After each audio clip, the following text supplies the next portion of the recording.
জেলার সর্বোচ্চ কর্মকর্তা ডিএম কানিকা মেহরা একদিন তার বৃদ্ধ মায়ের জন্য বাজারে মুরগি কিনতে গেলেন। তিনি সাধারণ গ্রামের মেয়ের মতোই একটা কালো বোরকা পরে গিয়েছিলেন। দেখে কেউ বুঝতেই পারত না তিনি জেলার কালেক্টর বা বড় কোনো অফিসার। তিনি এক দোকানের সামনে থামলেন, যেখানে প্রায় ৪০ বছরের এক লোক মুরগি বিক্রি করছিল। কানিকা বললেন, ভাই ১ কেজি মুরগি দিন। এমন সময় একটা মোটরসাইকেল এসে দোকানের সামনে থামল। সেখানে ছিলেন থানার ইন্সপেক্টর আদিত্য রঞ্জন। তিনি নেমে বললেন, ২ কেজি মুরগি দাও, তাড়াতাড়ি। দোকানদার বলল, স্যার একটু অপেক্ষা করেন, আগেই ম্যাডাম এসেছেন।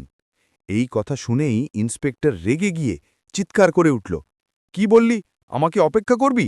আমি থানার ইন্সপেক্টর, চাইলে তোকে এখনই দোকান থেকে তুলে নিয়ে যাই। কানিকা শান্তভাবে বললেন, আপনি একটু পরেই এসেছেন, তাই দোকানদার ঠিকই বলেছে। ইন্সপেক্টর হেসে বলল, এই মেয়ে, তুই জানিস আমি কে? আমার সামনে এমন সাহস করিস? এখনই তোকে থানায় ঢুকিয়ে দেব। দোকানদার ভয় পেয়ে গেল।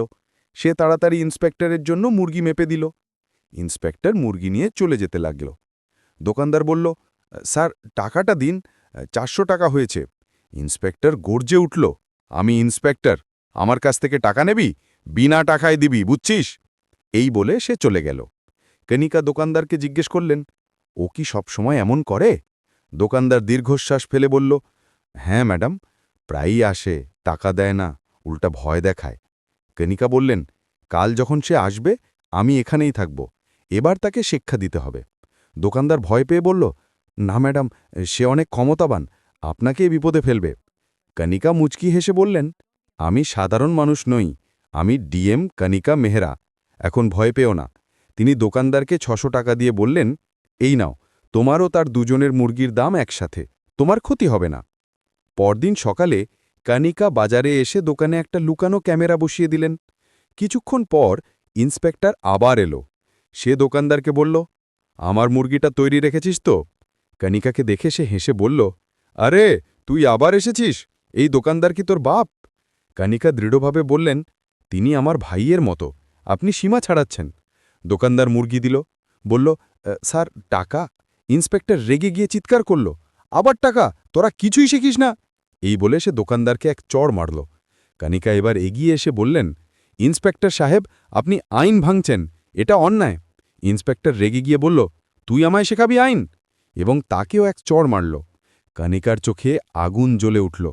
তিনি ভাবলেন সবকিছু ভিডিওতে ধরা পড়েছে। ইন্সপেক্টর চলে গেল। কনিকা ক্যামেরা খুলে ফুটেজ দেখে অফিসে গেলেন। সব ভিডিও এএসপি নেহা শর্মাকে দেখালেন। নেহা বললেন, এটা খুব গুরুতর অপরাধ, একজন অফিসারের ওপর হাত তোলা, তার ওপর মহিলা অফিসার, আমরা এক্ষুনি রিপোর্ট তৈরি করছি। দুজন মিলে রিপোর্ট তৈরি করলেন এবং ইন্সপেক্টর আদিত্য রঞ্জনের বিরুদ্ধে সাসপেন্ডের নির্দেশ জারি হল। দুদিন পর কোর্টে শুনানি। ভিডিও প্রমাণ হিসেবে চালানো হলো।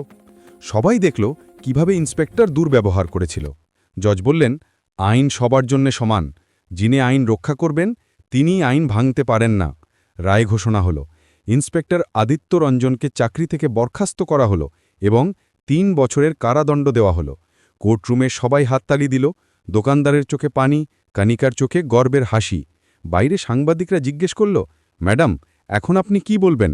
কনিকা বললেন, এটাই আমাদের বার্তা, কেউ আইনের ঊর্ধ্বে নয়। এএসপি নেহা যোগ করলেন, আজ আমরা প্রমাণ করলাম ইউনিফর্ম মানে শুধু ক্ষমতা নয়, দায়িত্ব।